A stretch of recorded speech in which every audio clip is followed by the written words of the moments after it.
VOA World News. VOA 세계뉴스입니다. 바락 오바마 대통령은 프랑스 파리를 공격한 순위파 무장단체 ISIL의 테러에 맞서 싸우기 위해 국제사회는 단결할 것이라고 말했습니다. 오바마 대통령은 16일 터키 안탈리아에서 열린 주요 20개국 G20 정상회의를 마치고 가진 기자회견에서 미국을 비롯한 국제사회는 테러 적효를 위해 관련 정보 공유를 확대하고 국경 보안과 경비를 강화하기로 했다고 말했습니다. 또 오바마 대통령은 정치적 이유로 또는 미국이 강하게 보이기 위한 행동은 하지 않겠다며 기존의 전략이 옳다고 말했습니다. 이는 시리아와 이라크에 지상군 파병을 하지 않겠다는 오바마 대통령의 기존 입장을 재확인한 겁니다. 한편 블라디미르 푸틴 러시아 대통령은 이 같은 악의 조직과 싸우기 위해서는 국제사회의 통합된 행동이 필요하다고 강조했습니다. 앞서 미국, 러시아, 영국, 한국, 일본 등 주요 20개국 정상들은 G20 정상회의를 마치고 테러리즘 관련 특별 성명을 채택했습니다. G20 정상들은 이 성명에서 우리는 가장 강력한 어조로 프랑스 파리와 터키 앙카라에서 자행된 극악무도한 테러 공격을 규탄한다며 테러리즘 대응에 대한 우리의 연대와 결의를 재확인한다고 밝혔습니다. 그러면서 국가 간 협력을 강화하고 테러 관련 정보 공유를 확대하고 출입국 관리를 강화해 이런 위협을 해결하기로 결심했다고 밝혔습니다. 정상들은 또 항공 보안을 강화하기 위한 협력도 다짐했습니다. 정상들은 난민 위기 해결에 협력하기로 결의했습니다. 이들은 G20 정상 선언문을 통해 난민 위기 대응에 모든 국가들이 나서야 한다고 촉구했습니다. 미국의 존 브레넌 중앙정보국 CIA 국장은 프랑스 파리에서 발생한 테러 공격이 몇 달 전서부터 계획되고 준비됐을 것이라고 말했습니다. 브레넌 국장은 16일 워싱턴 국제전략문제연구소에서 열린 연설에서 이번 테러가 파이프라인에 있던 유일한 작전은 아니었을 것이라고 말해 추가 테러 가능성을 시사했습니다. 이어 브레넌 국장은 유럽뿐만 아니라 미국도 경계해야 한다고 생각한다며 사법당국과 정보당국, 국토안보부가 주요 경기단체나 관련 기구와 긴밀히 협조하고 있다고 밝혔습니다. 또 정보기관들이 ISL을 과소평가한 게 아니냐는 질문에 과소평가했다고는 생각지 않는다고 답했습니다. 그러면서 브레넌 국장은 미국과 동맹국들이 이라크와 시리아에서 ISL을 성공적으로 봉쇄했으며 그것이 ISL이 외부에서 테러를 저지른 주요한 요인 중 하나라고 설명했습니다. 중동의 이슬람 순위파 무장 조직 ISIL이 미국의 수도 워싱턴에서도 프랑스 파리 테러와 같은 공격을 벌이겠다고 위협하는 내용의 새로운 동영상이 공개됐습니다. 인터넷에 16일 공개된 이 영상에는 ISIL을 겨냥한 군사작전에 가담하는 모든 국가들은 프랑스와 같은 운명으로 고통받게 될 것이라고 위협하는 내용이 담겼습니다. 동영상 속에 등장하는 사람은 특히 미국의 수도 워싱턴을 지목했습니다. 이 영상의 진위 여부는 아직 확인되지 않고 있으며 미국 관리들도 이에 대해 아무런 반응을 내놓지 않고 있습니다.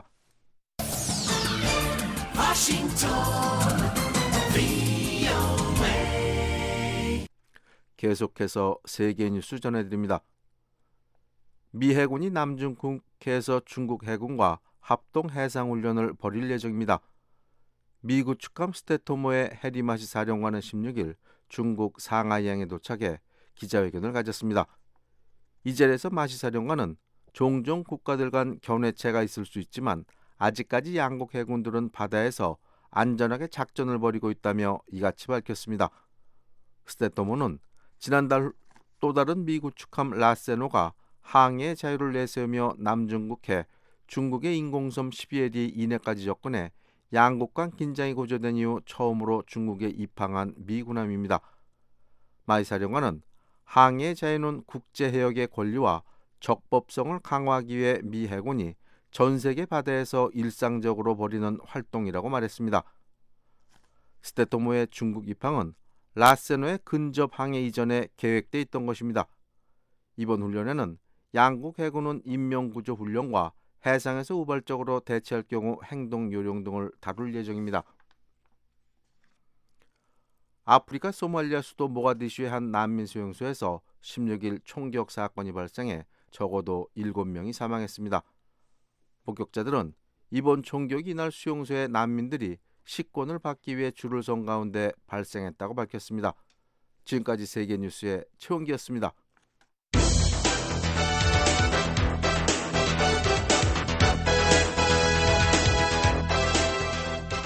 워싱턴 뉴스 광장.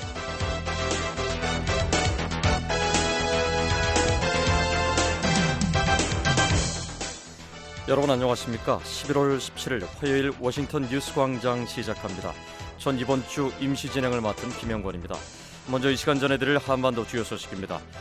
반기문 유엔 사무총장이 이번 주에 북한을 방문할 것이라고 한국의 유력 언론 매체가 보도했습니다.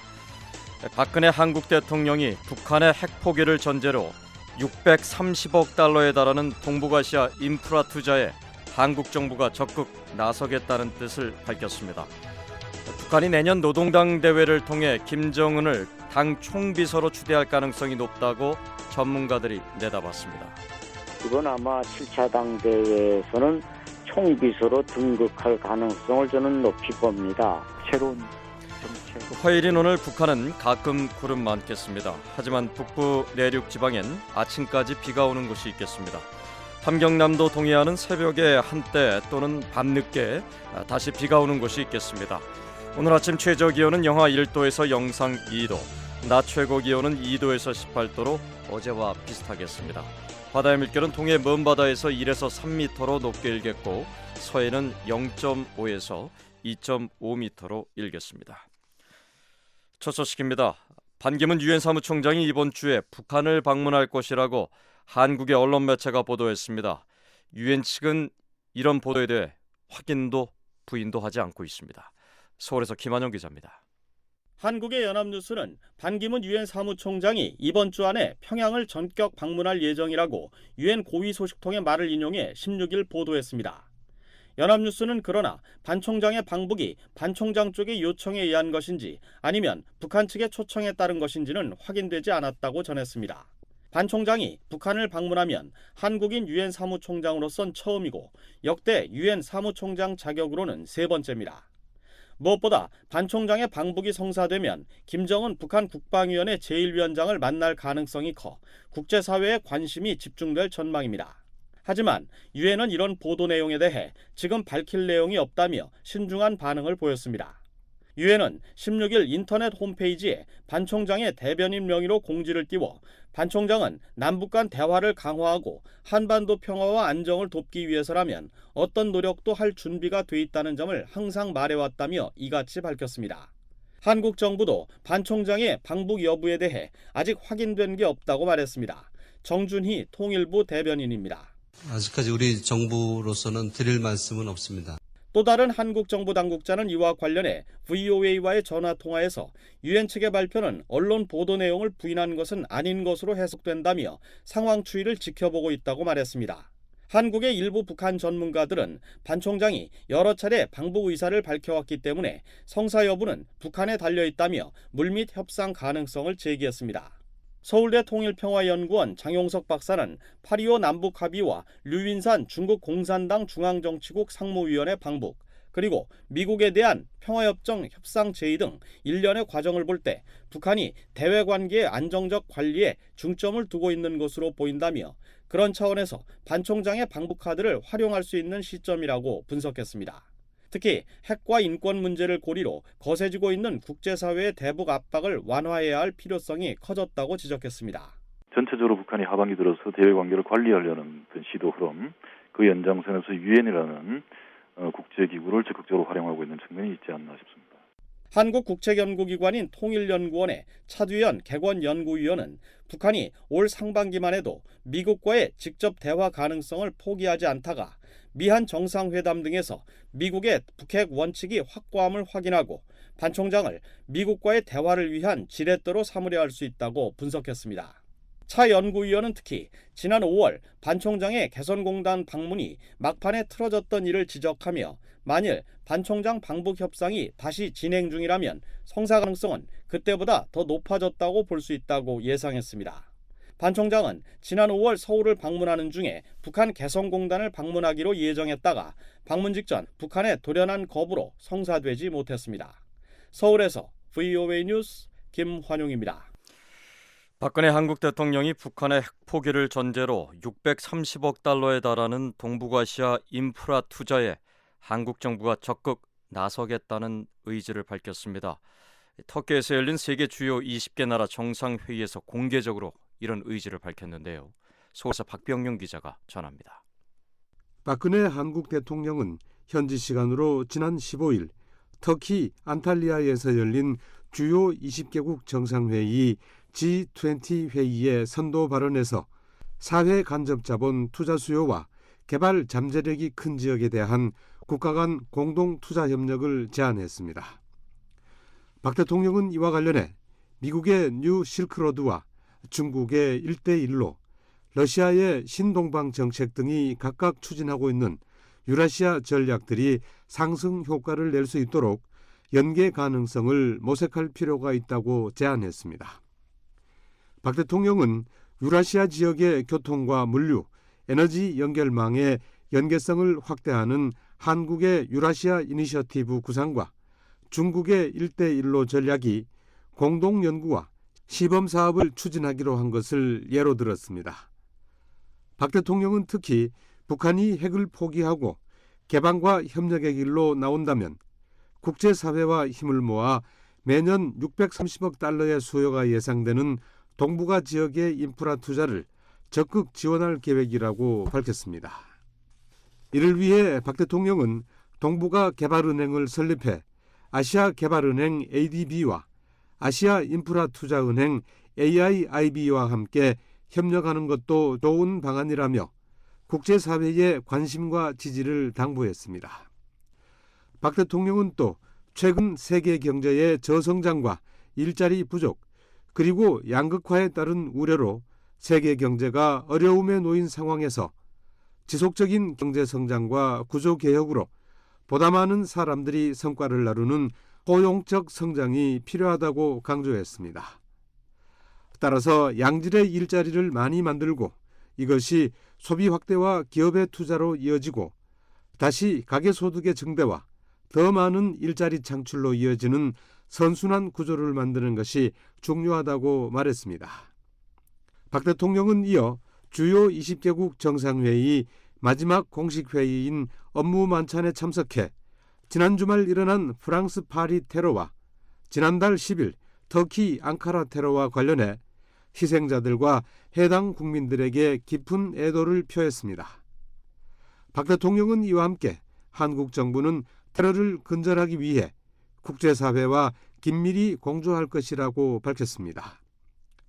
박 대통령은 테러 자금을 규제하는 자금세탁 방지기구의 의장국으로서 한국은 테러 자금 차단을 위해 각국의 법제를 강화하는 데 기여해 나가겠다고 말했습니다.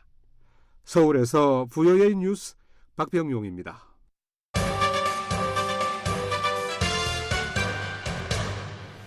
미국과 일본 동맹의 최대 안보 위협은 북한이며 이에 대한 대응을 위해서 미 한일 3국의 공조 강화가 중요하다고 미 국방부의 고위 관리가 말했습니다. 김현진 기자가 보도합니다. 데이비드 시어 미 국방부 아시아태평양 담당 차관보는 지난 13일 워싱턴의 민간단체인 대서양위원회에서 열린 토론회에서 북한의 위협이 미일 동맹의 최대 안보 위협이라고 말했습니다. Well, I think the North Korean threat is certainly a challenge that we continue to face daily, as Secretary Carter said when 시어 차관보는 북한의 핵 활동과 미사일 개발, 확산 위협, 김정은 정권의 불확실성 등 매일 직면한 이런 위협이 한국뿐 아니라 미일 동맹의 안보에도 도전 과제라며 이같이 말했습니다. 시어 차관보는 이런 위협에 대한 대응으로 미일 한 삼각공조 강화의 중요성을 강조했습니다. It's most important that the trilateral partnership between the U.S., Japan, and the Republic of Korea continue to 세 나라의 progress. 공조 관계를 계속 진척시켜 나가는 게 가장 중요하며 그런 차원에서 3국이 지난해 말 합의한 정보 공유 약정을 기쁘게 생각한다는 겁니다. 시어 차관보는 이어 이런 정보 공유 약정이 가동될 수 있도록 동력을 확보하는 한편 지역의 억지력 증진을 위한 왕성하고 탄력 있는 삼국 관계가 구축되길 기대한다고 말했습니다. 앞서 애슈턴 카터 미국 방장관도 지난 2일 서울을 방문해 가진 47차 미한 연례안보협의회의에서 북한의 위협에 대응한 미한일 삼각 안보체제 강화가 중요하다고 강조했었습니다. 시어 차관보는 이날 미국과 일본이 올해 새롭게 개정한 미일 안보협력 지침 개정의 핵심 사안들을 나열하며 군사기술 등 다양한 측면에서 두 나라의 안보협력이 더욱 강화되고 있다고 밝혔습니다. 이와 관련해 이날 새 보고서를 발표한 대서양위원회의 로저 클리프 객원 선임연구원은 일본이 아태 지역 안보에서 지도적 역할을 해야 한다고 주장했습니다. My overall argument is I believe Japan has the potential to play a significantly greater role in regional security. 클리프 연구원은 미국이 더 이상 동아시아에서 대북 억지와 자연재해에 따른 인도적 지원 등 모든 사안들을 독자적으로 할 수 없다며 일본이 주도적으로 이런 역할을 미국과 공유해야 한다고 주장했습니다. 일본은 세계 3대 경제국이자 주요 군사력을 갖고 있으면서 지난 수십 년간 민주주의 역량을 보여왔기 때문에 지역 안보와 안정을 위해 보다 큰 역할을 할 수 있다는 겁니다. 클리프 연구원은 일본이 이런 지역 안보의 리더 역할을 할 수 있도록 미국은 일본에 대한 미사일 방어 등 억지력을 강화하면서 군사기술 정보를 더욱 공유하고 연합훈련을 강화하며 새로운 무기를 공동으로 개발해야 한다고 주장했습니다. 하지만 이런 노력들이 이웃나라의 안보 이익을 해치지 않도록 해야 하며 특히 일본 지도자들은 과거 침략 역사에 대한 책임을 지속적으로 인정하고 이를 반복하지 않겠다는 확신을 심어줘야 한다고 클리프 연구원은 말했습니다. VOA 뉴스 김현진입니다. 다음 소식입니다. 미국 재무부가 미얀마 주재 북한 대사를 제재 대상으로 지정했습니다. 무기 확산과 불법 금융 활동을 문제 삼았는데요. 백성원 기자가 보도합니다. 김석철 미얀마 주재 북한 대사가 미 재무부의 제재 대상 명단에 올랐습니다. 재무부는 13일 보도자료를 통해 북한 정부와 북한의 확산 활동에 연루된 개인 1명과 기관 1곳을 제재 대상으로 지정했다고 밝혔습니다. 제재 대상 개인은 김 대사 외에 리종철, 김광혁, 황수만이 이름을 올렸습니다. 재무부는 이들과 기관 1곳 모두 이미 미국과 유엔의 제재 명단에 오른 조선광업개발회사와 연계돼 있다고 밝혔습니다. 재무부는 김석철 대사가 조선광업개발회사와 미얀마 국방 관련 인사들 간의 접촉을 주선하고 이 회사로부터 대가를 받았다는 구체적인 혐의를 나열했습니다. 또 김광혁은 조선광업개발회사 관리로 미얀마에 주재하면서 김석철 대사 그리고 평양에 있는 이 회사 관리 리종철과 함께 일을 해왔고 이집트에 주재하는 황수만 역시 이 회사를 위해 물적 지원 등을 제공한 혐의를 받고 있다고 덧붙였습니다. 재무부는 북한이 미국과 유엔의 제재망을 우회하려고 시도하는 것을 막고 북한의 대량 살상무기 조달 네트워크와 연계된 기관에 대한 제재의 효율성을 유지하기 위해 이런 결정을 내렸다고 설명했습니다. 또 이번 조치가 북한과 노동당 관리, 부처, 대행기관, 단체 등을 겨냥한 미 행정명령 13687호에 근거하고 있다고 밝혔습니다. 행정명령 13687호는 소니 영화사 해킹에 대한 대응 차원에서 바락 오바마 대통령이 지난 1월 2일 서명한 새 대북 제재로 북한 정부와 노동당을 포괄적인 제재 대상으로 삼고 있습니다. 재무부는 이번 조치에 따라 미국 사법권이 미치는 범위 내에서 제재 대상의 자산은 모두 동결되며 미국인과의 거래도 금지된다고 밝혔습니다.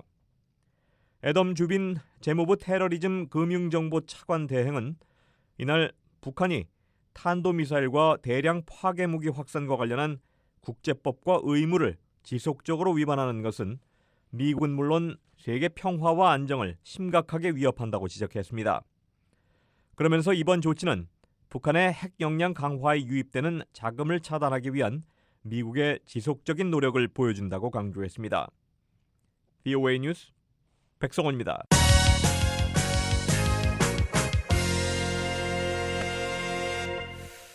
북한 정권이 강원도 동해상에 항행 금지 구역을 선포한 가운데 한국 군 당국이 군사적 측면에서 예의주시하고 있다고 밝혔습니다. 노동미사일 정도 수준의 미사일이 발사될 수도 있다는 전망이 나오고 있습니다. 서울에서 한상미 기자입니다. 한국 군 당국이 북한의 항행금지구역 선포와 관련해 군사적 측면에서 상황을 예의주시하고 있으며 필요시 대비태세를 갖출 것이라고 밝혔습니다.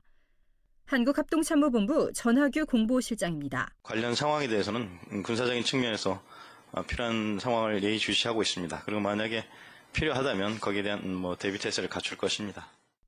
전 실장은 이어 항행금지구역 선포는 원래 국제해사기구 등 국제기구에 통보해야 하지만 북한이 아직 통보를 하지 않은 것으로 알고 있다고 말했습니다. 또 북한의 잠수함 발사 탄도미사일 SLBM의 추가 도발 가능성에 대해선 관련 동향을 예의주시하고 있다고 덧붙였습니다. 이 앞서 북한은 지난 11일부터 다음 달 7일까지 강원도 원산 인근 동해상에 해상금지구역을 선포해 미사일 도발 가능성이 제기됐습니다. 한국의 군사 전문가들은 선포된 해상구역이 상당히 넓은 만큼 노동미사일이나 신형 탄도미사일을 발사할 가능성이 있다고 전망했습니다. 신인균 자주국방네트워크 대표입니다. 항행금지구역 선포의 넓이가 아주 큰 것으로 봐서 중거리 이상의 사정거리의 미사일, 즉 노동미사일 이상이 되지 않을까 생각을 하고요. 그것은 이제 요격이나 뭔가가 좀 어려운 편심 탄도비행 발사 실험 정도를 염두에 둔 항행금지구역이다 생각을 하고.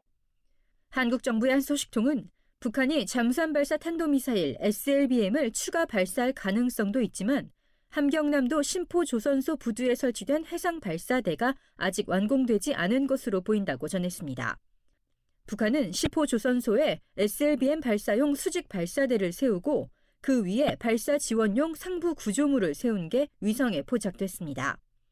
이 소식통은 이어 북한이 지난 8월 지뢰 포격 도발 이후 매달 동해상에 항행 금지 구역을 선포하고 함대함 미사일이나 신형 300mm 방사포를 해안가로 전개했지만 실제로 발사하진 않았다고 덧붙였습니다. 서울에서 VOA 뉴스 한상미입니다.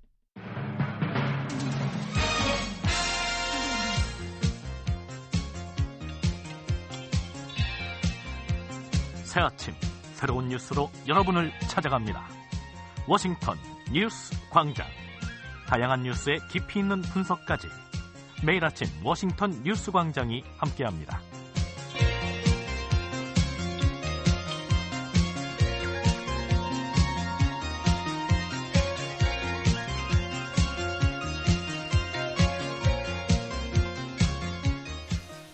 북한 정권이 내년 5월에 노동당 대회를 개최합니다. 전문가들은 36년 만에 열리는 당 대회를 계기로 김정은 국방위원회 제1위원장이 총비서가 되고 헌법 개정 또 시장 경제를 일부 수용할 가능성이 있다고 내다보고 있습니다. 최원기 기자가 보도합니다. 북한은 조선노동당 7차 당대회를 내년 5월에 개최한다고 공식 발표했습니다. 북한 관영 조선중앙방송입니다. 우리 당과 혁명 발전의 요구를 반영하여 조선노동당 제7차 대회를 저체 배고 2016년 5월 초에 소집할 것을 결정한다. 노동당 중앙위원회 정치국이 당대회 개최를 발표하자 노동신문을 비롯한 북한의 선전 매체들은 일제히 분위기 띄우기에 나섰습니다. 조선노동당 제7차 대회를 성대히 맞이하기 위한 대로 당 사회 화력을 총집중하여야 한다. 내년에 열리는 당대회는 지난 1980년 10월에 6차 당대회 이후 36년 만입니다. 노동당 규약에 따르면 당대회는 최고 지도자를 비롯해 수천 명의 대의원이 모여 당의 노선과 현안을 논의하는 최고 지도기구입니다.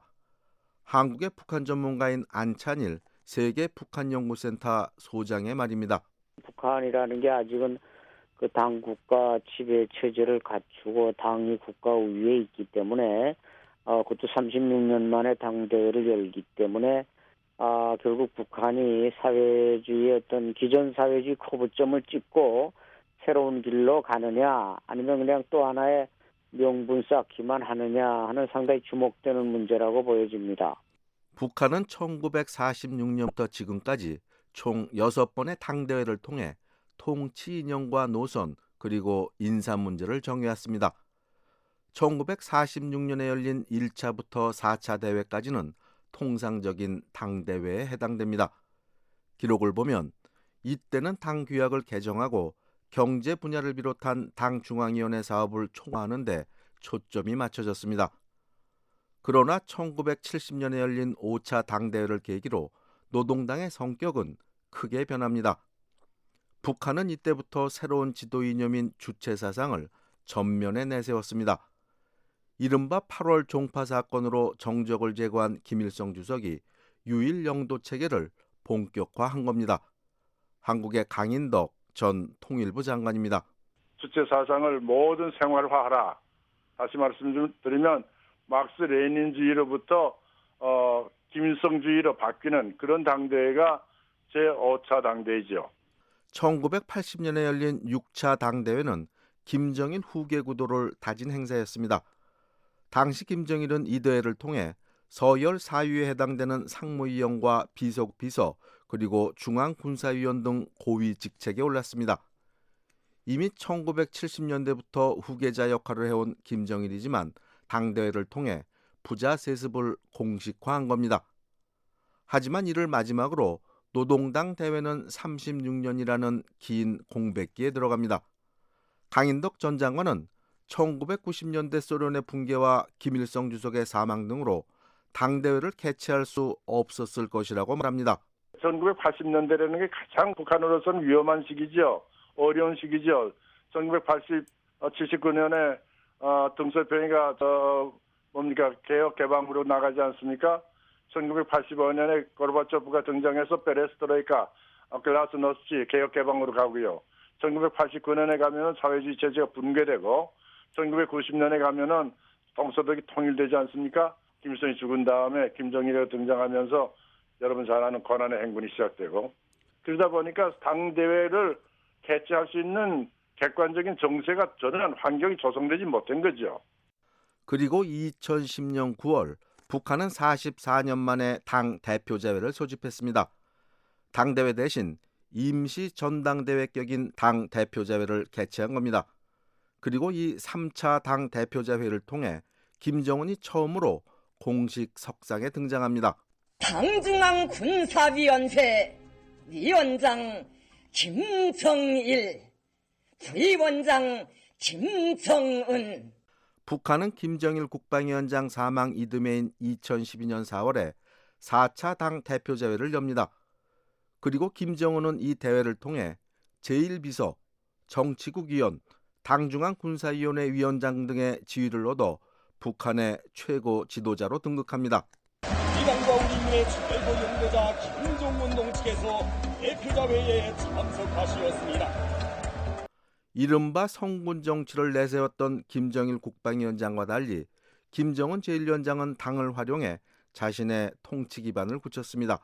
2013년 당중앙위원회 전원회의를 열어 핵경제 병진 노선을 선포한 것이 한 가지 예입니다.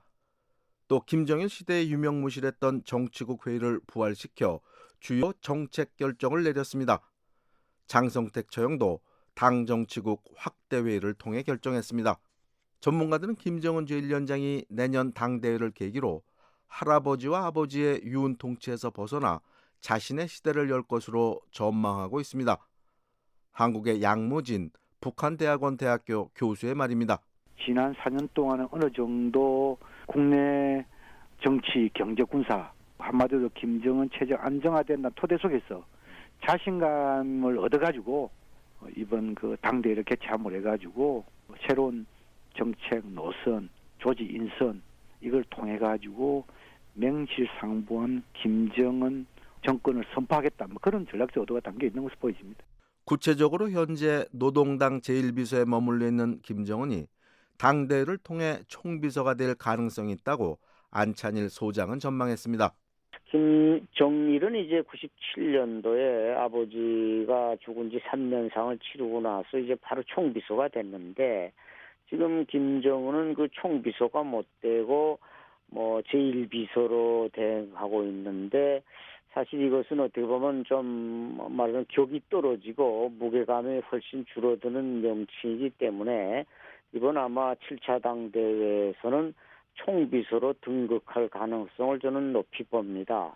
강인덕 전 장관은 당규약과 헌법을 개정하고 당정군의 대대적인 기구 개편이 이루어질 수 있다고 말했습니다. 당 규약뿐만 아니고 당에서 그 정책이 결정되는 당연히 거기에 따르는 그 내각의 움직임을 바꿔야 될 것이고 이를 규정하는 헌법 자체가 바뀌는 거죠. 따라서 무슨 국방위원회가 어떻게 존속될 것인지 안 될 것인지도 이번 그 당대회를 보면 알 수 있겠죠. 안찬일 소장은 장마당과 사유재산 인정 등 시장경제 요소를 일부 받아들일 가능성도 있는 것으로 내다봤습니다. 그 노동당은 명줄을 쥐고 있고 장마당은 이제 밥줄을 쥐고 있는데 이 두 줄기를 이제 잘 꼬아서 7차 당대회 때 어떤 형태의 지배 구조를 내놓느냐. 과연 김정은이 이번 7차 당대회를 통해서 시장 경제를 어느 정도 허용하고 사유재산권은 어느 정도 허용하고 이 밖에 내년 당대회에서는 김영남 최고인민회의 상임위원장 등 고령의 지도부가 물러나고 40, 50대 새로운 인물들이 대거 등장할 것이란 관측이 나오고 있습니다. VOA 뉴스 최원기입니다. 다음 소식입니다. 서울의 한 여자 중고등학교가 지난 주말 지역에 거주하는 탈북민들을 초청해서 공연과 음식을 함께 즐기는 행사를 열었습니다. 서울의 박은정 기자가 현장을 다녀왔습니다.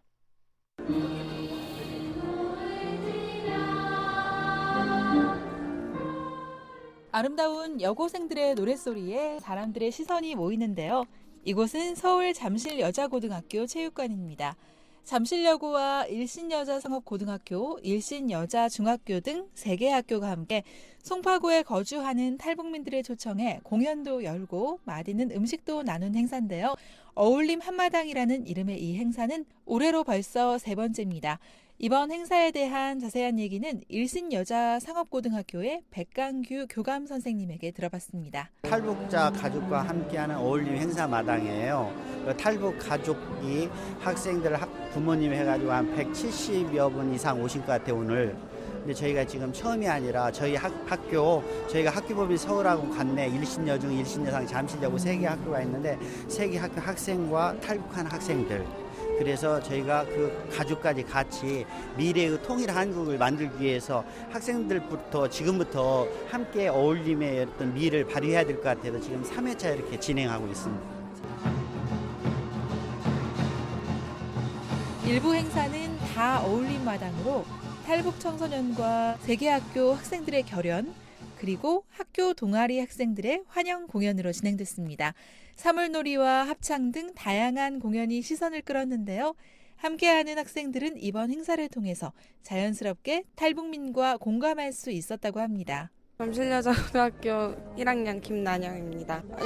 입학할 때 교감 선생님한테 들었죠. 이렇게 많이 분들이 참여해 주실 줄 몰랐는데 오셔서 되게 뜻깊은 행사가 된 것 같고 저희 학생들한테나 탈북자분들한테나 되게 의미 있는 행사가 된 것 같아요. 흔한 일이 아니니까 이런 걸 통해서 탈북민들도 볼 수 있고 탈북민들도 이걸 통해서 남한 분들과 좀 더 교류를 할 수 있으니까 학생들에게나 탈북자분들에게나 두 방향에게 모두 의미 있는 행사가 된 것 같아요. 잠실여고에 재학 중인 1학년 박채환입니다. 되게 처음 하는 행사라 되게 새롭기도 한데 이렇게 탈북민들 이렇게 쉽게 볼 수 없는 저도 처음 본 거거든요. 네, 이렇게 많은 분들과 함께 할 수 있는 시간이라서 되게 새롭고 뜻깊은 것 같아요. 사실 되게 많은 고생을 겪고 오신 분들이잖아요. 그래서 되게 편견 아닌 편견을 가지고 있었는데 이렇게 애기들도 되게 생각보다 정말 많고 그래서 정말 다를 것 없는 똑같은 사람이구나라는 걸 다시 한번 느끼게 된 것 같아요. 2부는 탈북민 가족 장기자랑 등 함께 어울리는 자리였는데요. 함께한 탈북민들은 이 행사를 통해 한국 학생들의 학교 생활도 자연스럽게 알 수 있고 한국에 적응하는 데 많은 도움을 얻고 있습니다. 애들 키움해 보니까 그냥 학교 생활하는 그 모습을 배울 점을 또 배워야 되겠다 싶어서 왔어요. 애들이 씩씩하게 춤이랑 추고 올라서서 꼭대기까지 무서울 텐데 그래도 씩씩하게 잘 이겨내고 실수 한 번 안 하고 잘 해서 너무 좋았어요. 기분이 참 좋지요. 네. 이런 데 와서 먹고 놀고 또 학생 어린아이들이 또 우리를 후원해주고 얼마나 기뻐요. 학생, 어른 어울려서 한마당 정말 좋아요. 경쟁사에서 살 때 피곤하게 살다 보니까 어울림마당에 오게 되면 그래도 내려놓는 게 있잖아요. 푸짐한 기념품과 경품도 받고 기념 촬영도 하고 음식도 나눠 먹으면서 교류하는 이 행사를 1년 내내 기다리게 된다는 탈북민들도 있습니다. 예, 작년에도 왔댔어요. 금년 많이 기다렸는데 또 금년에도 있겠는데 하고 기다렸어요. 여기 오면 또 못 본 사람들도 보고 음식도 같이 먹고 얼마 좋아요. 자연스럽게 만나는 이 행사를 통해 통일된 한반도의 모습을 그려본다는 탈북민들도 있었는데요. 통일을 준비하는 과정에 밑거름이 되지 않을까요? 남한 사람들은 북한을 안다고 해도 북한 사람이 보는 남한 사람들은 너무 준비가 안 돼 있다고 보잖아요. 배워가는 과정이라고 참 이게 어울림이 중요하다고 생각해요. 일신여자상업고등학교와 일신여자중학교 그리고 잠실여자고등학교는 앞으로도 매년 어울림 한마당을 이어갈 예정입니다. 계속해서 일신여자상업고등학교의 백강규 교감 선생님의 얘기를 들어봤습니다. 저희가 이분들은 맨 처음에는 1회 할 때는 상대와 이렇게 만나는 것을 마음을 닫았어요. 만나기가 되게 어려웠어요. 근데 이제 3회째는 하니까 상관이 없는데 그분들 하나하나가 만나기를 꺼려해요. 그런데 저희가 먼저 찾아가지고 가까이 하니까 올해는 되게 반가워하시고 저희 같은 동포잖아요. 미래의 통일의 주인공이고 그래서 함께 해야 통일도 빨리 될 것이고 통일 이후에도 그래야 나라가 더 발전하지 않을까 하는 의미가 있어서 더 필요하다고 생각합니다. 지금 장기적으로 학생들한테 성장하는 학생들한테 북한 학생들 하면 저희 세대에는 좀 안 좋은 의미로만 했었는데 상당히 이제 3회 정도 하니까 학생들한테 가까워지는 것 같아요. 그래서 그 학생들한테 이렇게 연락도 주면서 배움도 이렇게 가이드 안내도 하고 문화도 이렇게 같이 소개도 하고 또 청소년들끼리만 통하는 게 있지 않습니까? 이런 거 상당히 좋다고 생각합니다. 서울에서 VOA 뉴스 박은정입니다.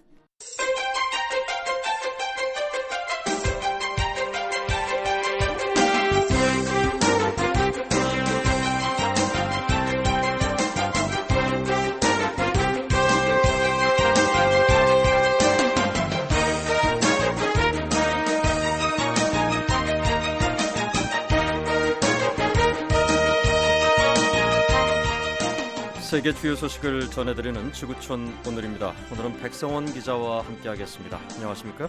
네, 안녕하십니까? 네. 자, 오늘 어떤 소식이 있습니까? 예, 프랑스 파리에서 이슬람 극단주의 무장 세력 IS로도 알려져 있죠. 네. 이 단체 연쇄 테러 때문에 129명이 숨졌는데 네. 프랑스가 이 단체 시리안의 근거지 락카에 대규모 공습을 갔습니다. 네. 오늘은 그럼 이 프랑스 파리에서 발생한 연쇄 테러 사건, 또 프랑스 정부의 대응, 국제사회의 반응 등을 좀 더 자세히 알아보겠습니다. 지난 주말이었죠. 파리에서 최악의 테러 사건이 발생했는데 이슬람 순위파 극단주의 무장 세력 ISIL의 소행으로 밝혀졌고요. 그렇습니다. 파리에서 연쇄 테러가 발생한 지 사흘이 지났지만 프랑스 국민들은 물론이고 국제사회 역시 여전히 큰 충격에서 벗어나질 못하고 있습니다. 테러가 일어난 건 지난 13일 밤이었습니다. 주말 시민들과 관광객들로 붐비는 파리의 식당가와 공연장 그리고 축구 경기장에서 연쇄 테러가 발생해서 129명이 숨지고 350명 이상이 다쳤습니다. 앞서 사망자가 130명이 넘는다 이런 발표도 있었지만요. 네. 프랑스 당국이 129명으로 다시 정정했습니다. 16일 유럽 전역에선 희생자들을 추모하는 묵념의 시간을 갖기도 했습니다. 네. 전체 사상자가 거의 500여 명 가까이 되는데 네. 어떻게 이렇게 많은 인명피해가 발생했습니까? 예, 테러범들은 세 개조로 나뉘어서 치밀한 계획 속에서 사람들이 많이 모이는 곳을 노려서 공격을 가했고요. 공격이 시작된 곳은 파리 동북부 외곽의 축구 경기장인데요. 당시 독일과 프랑스의 친선 경기가 열리고 있었습니다.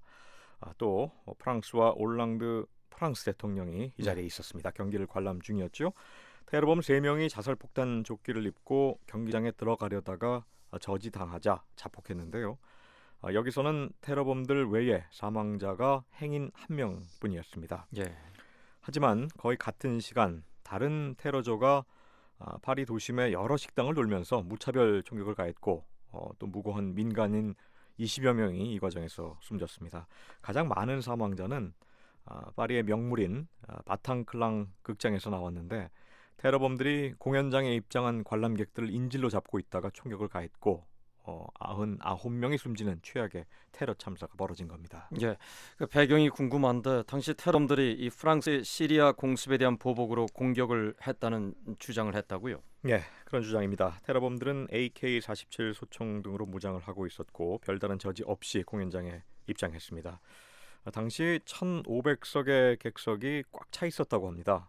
테러범들은 곧바로 무대 위에 올라가서 허공에 총을 쏘면서 프랑스는 시리아 사태에 개입하지 말았어야 했고 모두 프랑스 대통령의 잘못이라고 외쳤다고 합니다. 네. 또 테러범 중 한 명은 아랍어로 알라는 위대하다, 시리아를 위해 이렇게 소리쳤고요. 당시만 해도 이들의 등장이 공연의 일부인 줄 알았던 사람들도 있었다고 하네요. 하지만 이들이 실제 총을 발사하면서 인질극을 시작하자 공연장은 당연히 공포의 현장으로 바뀌었고요. 테러범들은 2시간 정도 지난 후에 인질들을 향해서 총기를 난사했고 곧 경찰이 진입을 했는데 테러범 4명 가운데 3명은 자폭을 했고요. 나머지 1명은 경찰에 의해서 사살됐습니다. 네, 그래서 지난 주말에 전 세계가 아주 경악을 했는데 예. 테러범들의 신원은 밝혀졌습니까? 예, 속속 공개되고 있습니다. 특히 그중 1명은 시리아 난민 대열에 섞여서 최근 유럽으로 건너온 것으로 확인됐습니다. 앞서 프랑스 경찰은 자폭한 테러범 중 1명이 시리아 여권을 소질하고 있었는데 이들리브 출신의 25살 남성 아마드 알 모함마드의 것으로 밝혀졌습니다. 네. 이 남성은 지난 10월 터키와 그리스를 거쳐서 난민으로 유럽에 들어온 기록이 있는데요. 프랑스 경찰은 확인 결과 테러범의 지문이 이 남성의 지문과 일치한다고 발표를 했고 따라서 그동안 우려했던 난민에 섞여서 테러범들이 유럽에 오는 사례가 이게 현실화된 거죠. 네, 그 앞으로 그러면 유럽에서 난민 수용에 대한 거부감이 더 커질 수도 있겠군요. 예, 그런 수순으로 가지 않을까 싶은데요. 그래서 이미 시리아 등을 탈출해서 터키나 그리스 등에 머물고 있는 난민들은 원하는 종착지인 서유럽 국가로 가는 것이 더욱 어려워질 것을 우려하고 있습니다. 네. 지난 몇 년 동안 중동과 북아프리카 등의 폭력 사태가 계속되면서 유럽 국가들은 지금 2차 세계대전 이후에 가장 심각한 난민 사태를 겪고 있습니다. 예, 다른 테러범들의 경우는 어떻습니까? 예, 벨기에 출신 프랑스 국적 형제를 포함해서 프랑스 국적자들이 다수인데 프랑스 당국은 자폭하거나 사살된 테러범 7명을 포함해서 20명 정도가 이번 공격에 직접 연루된 것으로 보고 있습니다. 특히 모로코 출신 벨기에인 압둘 하미드 아바우스를 이번 테러를 기획한 총책으로 지목을 했는데요. 아바우스는 올해 초에 또 다른 테러 공격을 모의하다가 벨기에 경찰의 추적을 받았지만 시리아로 달아난 것으로 보입니다. 최근에 시리아에서 ISIL이 발행하는 매체 인터뷰가 실렸기 때문에 그렇게 보고 있는 건데요. 예. 이 테러 현장에서 달아난 것으로 보이는 용의자도 또 있는데 프랑스 경찰은 제8의 테러범이다 라면서 벨기에 출신 프랑스 국적자 살라 압데슬람의 사진을 공개하고 또 수배를 했습니다. 네, 그럼 이번 연쇄 테러 공격에 직접 가담했다는 얘기인가요? 프랑스 경찰이 구체적인 혐의를 공개하진 않았습니다. 하지만 현장에 있었거나 아니면 현장 주변에서 테러를 직접 지원한 것으로 보입니다. 네. 특히 압데슬람의 형과 동생 역시 이번 테러에 연루됐는데 형인 살라 이브라임은 앞서 공연장에서 자폭한 테러범 3명 가운데 1명이고요. 동생은 프랑스에서 벨기에로 도주한 후에 검거가 됐습니다. 특히 압데슬람 본인 역시 파리에서 테러 공격이 발생한 직후에 경찰의 검문을 받은 것으로 알려졌습니다. 경찰이 하지만 그냥 보내준 것으로 드러나면서 논란이 되고 있죠. 네, 그러니까 경찰의 대응에 좀 문제가 있었던 얘기인가요? 예, 결정적인 용의자를 초기에 검거할 기회를 놓쳤다 이런 지적인데요. 네.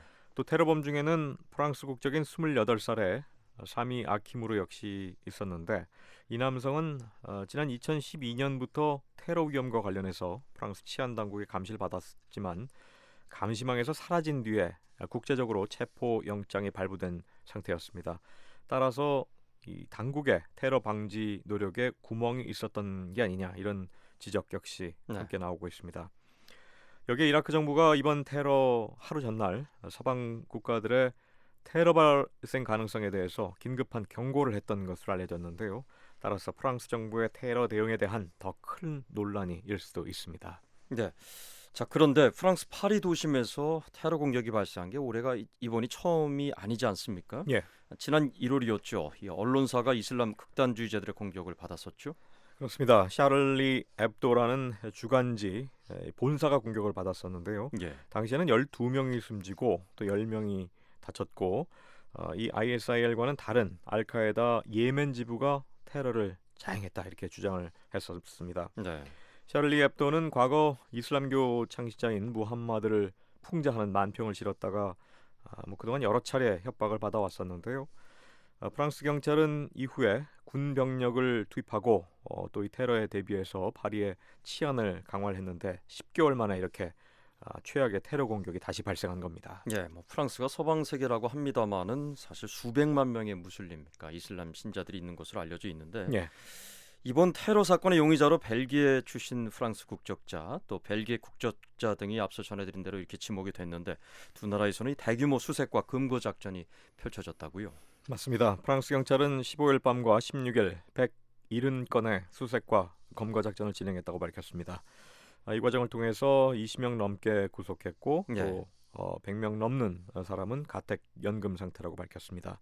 또한 수색 과정에서 로켓 발사기와 또 이번에 테러범들이 사용한 AK-47, 칼라시니코프 소총 그리고 방탄복 등을 찾아냈는데요.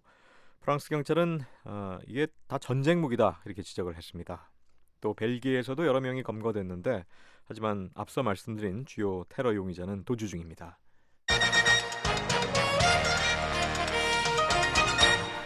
네, 프랑스 파리 연쇄 테러 관련 소식 계속해서 더 알아보겠습니다.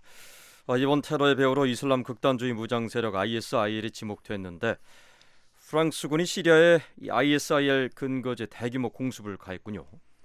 예, 프랑스 국방부는 15일 시리아의 ISIL 근거지인 라카를 공습했다고 밝혔습니다.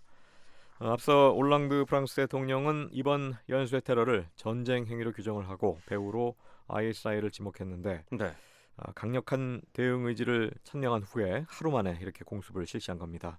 물론 프랑스가 지난 9월부터 시리아에서 공습을 시작하긴 했지만 이번 공습은 최대 규모라고 할 수가 있는데요. 프랑스군은 이날 전투기 10대 등 항공기 12대를 동원해서 20발의 폭탄을 투하했다고 밝혔습니다. 예, 그럼 이번 공습으로 ISIL 측의 그 피해 규모가 밝혀졌습니까? 예, 프랑스는 수니파 무장 세력 ISIL 지휘부와 신병 모집소 그리고 탄약고, 테러범 훈련소 등을 파괴했다. 여기까지만 밝혔습니다. 그래서 피해 규모는 어느 정도인지 아직 구체적으로 알려지진 않았고요. 이와 관련해서 ISIL은 프랑스가 공습한 시설들은 자신들이 이미 버린 곳들이라면서 피해는 없다고 주장하고 있는데 이 역시도 확인된 내용은 아닙니다. 하지만 ISIL은 과거에도 공습을 피하기 위해서 병력을 소규모로 이동을 하고 또 지휘부와 같은 이 중요 시설도 자주 옮기는 것으로 알려져 있습니다. 프랑스 말고도 미국도 이 ISIL을 겨냥해 공습을 하고 있는데 오바마 대통령이 ISIL 제거를 위한 노력을 확대할 것이다라고 밝혔네요. 그렇습니다. 오바마 대통령은 사건 직후에 이번 테러 공격을 인류에 대한 공격으로 규정을 했고 또 프랑스와 대응 공조를 다짐했는데 한편 터키에서 개막한 주요 20개국 정상회의에서도요. 이번 파리 테러 사건과 관련해서 테러 위협에 대응한 공동 노력이 주요 의제로 논의됐습니다. 정상들은 테러 대응에 대한 특별 공동 성명을 발표하기도 했습니다. 성명은 어떤 내용을 담고 있습니까? 정상들은 가장 강력한 어조로 이번 파리와 또 지난달 터키 수도 앙카라에서 벌어진 극악무도한 테러 공격을 규탄한다. 이렇게 강조를 했고 또 인류에 대한 용납할 수 없는 모독이라고 규정을 했습니다. 지난달 앙카라에서는 자살폭탄 공격으로 100명 넘는 사람이 목숨을 잃었었는데요. 성명은 누가 어디에서 어떤 형태로 자행을 하든 모든 행위를 명백히 규탄한다면서 테러는 어떤 종교나 민족과도 결부될 수 없고 또 결부돼선 안 된다고 강조를 했습니다. 네, 그럼 테러 근절을 위해서 구체적으로 어떤 대응책을 제시했습니까? 정상들은 테러 근절을 위해서 테러 자금 차단을 위한 제재를 전면 이행하고 또 더 강력한 조치도 검토할 것이라고 밝혔습니다. 또 테러를 조장하는 극단주의에 대응을 하고 테러 조직원들의 충원과 또 이동을 방지하기 위한 안보리 결의 역시 더욱 강력히 이행키로 했습니다. 이를 위한 각국 차원의 노력, 또 정보 공유 그리고 협력도 강화하기로 했고요. 네. 주요 20개국 정상들이 전체 차원에서 이렇게 특정 사안에 대해서 별도의 성명을 발표한 건 이번이 처음입니다. 그만큼 국제사회가 이번 파리 연쇄 테러 공격을 매우 심각하게 받아들이고 있다는 방증이 되겠죠. 네. 앞서 전해드린 대로 미국은 이제 공습을 주로 하고 있는데 시리아에 미 지상군을 파병할 생각이 없다고 오바마 대통령이 다시 분명히 했네요. 예, 그렇습니다. 오바마 대통령은 이날 기자회견에서 정치적인 이유로 혹은 미국이 강하게 보이기 위한 행동은 하지 않겠다고 얘기를 했습니다. 네. 따라서 기존의 전략이 옳다 이런 얘기인데 이는 시리아와 이라크에 지상군 파병을 하지 않겠다는 오바마 대통령의 기존 입장을 재확인하는 그런 차원입니다. 현재 미국은 시리아와 이라크의 ISIL 소탕을 위해서 공군 전투기를 동원해서 공습만 가하고 있는 상황이고요. 네, 그런데 이런 상황에서 ISIL이 이제 미국을 위협하겠다는 새로운 동영상이 공개됐네요. 예, 16일 순위파 무장 조직 ISIL이 미국의 수도 워싱턴에서도 프랑스 파리 연쇄 테러와 같은 공격을 벌이겠다 이렇게 위협하는 내용의 새로운 동영상이 공개됐습니다. 인터넷에 이날 공개된 영상에는 ISIL을 겨냥한 군사작전에 가담하는 모든 국가들은 프랑스와 같은 운명으로 고통받게 될 것이다 이렇게 위협하는 내용이 담겼습니다. 이 영상의 진위 여부는 아직 확인되지 않고 있는데요. 미국 관리 역시 이 부분에 대해서는 아직 어떤 반응도 내놓지 않고 있습니다. 그렇군요. 여기까지 듣겠습니다. 지구촌 오늘 백성원 기자였습니다.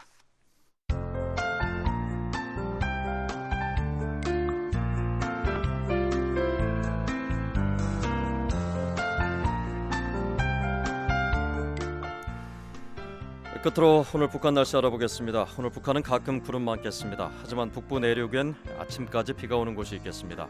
함경남도 동해안은 새벽에 한때 또 밤늦게 다시 비가 오는 곳이 있겠습니다. 오늘 아침 최저 기온은 영하 1도에서 영상 12도, 낮 최고 2도에서 18도로 어제와 비슷하겠습니다. 바다의 물결은 동해 먼바다에서 1에서 3m로 높게 일겠고요. 서해는 0.5에서 2.5m 되겠습니다. 지역별 날씨입니다. 평양은 오전에 흐리고 오후에 구름 많겠습니다. 아침 최저 기온은 8도, 낮 최고 16도까지 오르겠습니다. 신의주는 오늘 구름 많겠습니다. 아침 최저 27도, 낮 최고 11도. 황해도 해주 역시 구름 많겠고 아침 최저 12도, 낮 최고 17도. 개성은 오전에 흐리다가 오후에 구름 많겠습니다. 아침 최저 10도, 낮 최고 18도. 강원도 원산은 흐린 가운데 오후에 한때 비가 예상됩니다. 아침 최저 10도, 낮 최고 14도. 함경도, 함흥은 오늘 흐리겠습니다. 아침 최저 5도, 낮 최고 17도. 청진은 흐리다가 오후에 구름 많겠습니다. 아침 최저 3도, 낮 최고 9도고요. 량강도 해수는 오전에 흐리다가 오후에 구름 끼겠습니다. 아침 최저 2도, 낮 최고 8도 되겠습니다. 오늘 워싱턴 뉴스 광장은 여기까지입니다. 전 김영권이었고요. 저희 VOA 한국어 방송 애청해 주셔서 고맙습니다. 끝으로 세계 뉴스 이어지겠습니다.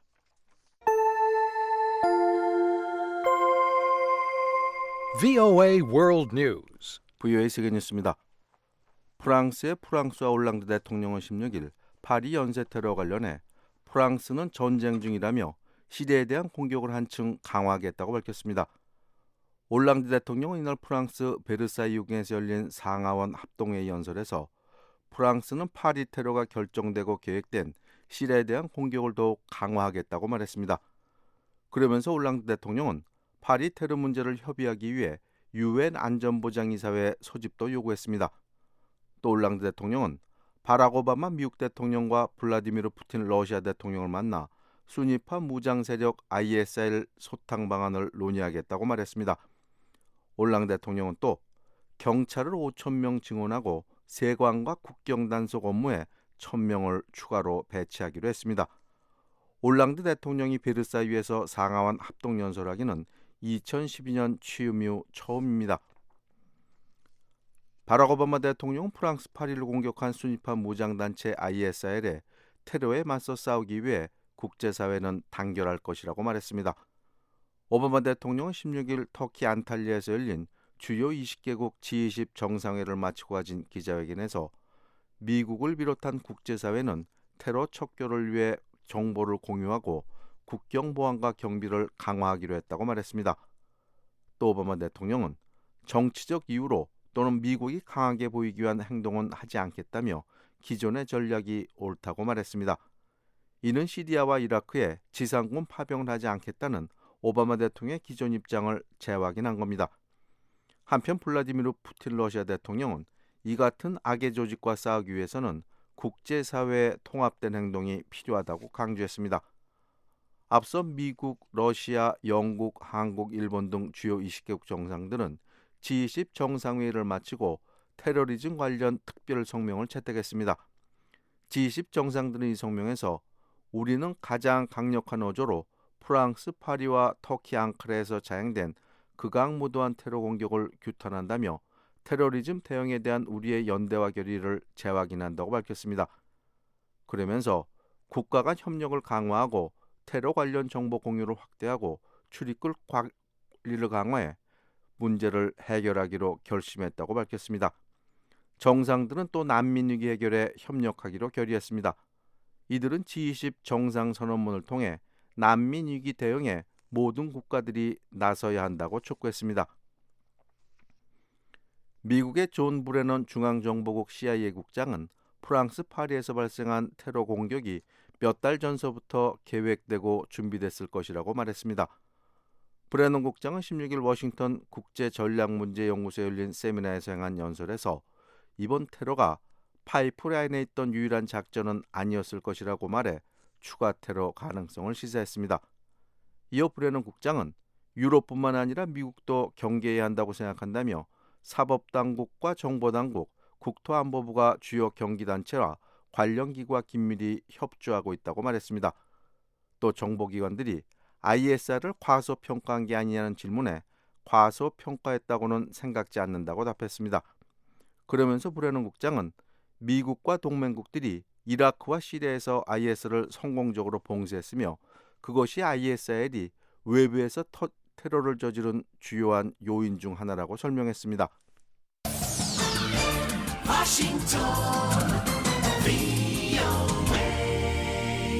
계속해서 세계 뉴스 전해드립니다. 미 해군이 남중국해에서 중국 해군과 합동 해상 군사훈련을 벌일 예정입니다. 미 구축함 스테토모의 해리마시 사령관은 16일 중국 상하이항에 도착해 가진 기자회견에서 종종 국가들 간 견해차가 있을 수 있지만 아직까지 양국 해군들은 바다에서 안전하게 작전을 벌이고 있다며 이같이 밝혔습니다. 스테토모는 지난달 또 다른 구축함 라세노가 항해의 자유를 내세우며 남중국해 내 중국의 인공섬 12해리 이내까지 접근해 양국 간 긴장이 고조된 이후 처음으로 중국에 입항한 미군함입니다. 마시 사령관은 항해 자유는 국제해역의 권리와 적법성을 강화하기에 미 해군이 전 세계 바다에서 일상적으로 벌이는 활동이라고 말했습니다. 지금까지 세계뉴스의 최원기였습니다. 지금까지 여러분께서는 VOA 한국어 아침방송을 들으셨습니다. VOA 아침방송은 매일 아침 3시 30분부터 5시 30분까지 2시간 동안 단파 5875, 7365, 7485kHz로 보내드리고 있습니다. VOA 저녁방송은 밤 7시 30분부터 11시 30분까지 4시간 동안 중파 1188kHz로 보내드립니다. 단파로는 밤 8시 30분부터 11시 30분까지 3시간 동안 7460kHz, 11990kHz로 보내드리고 있습니다.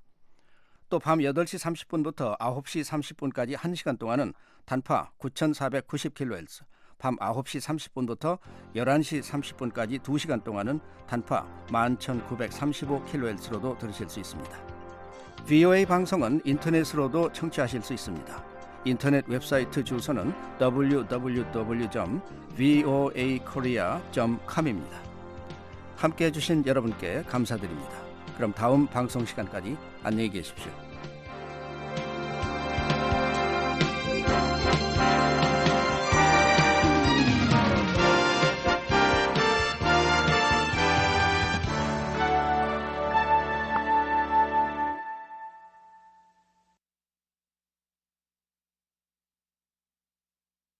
This program has come to you from the Voice of America, Washington.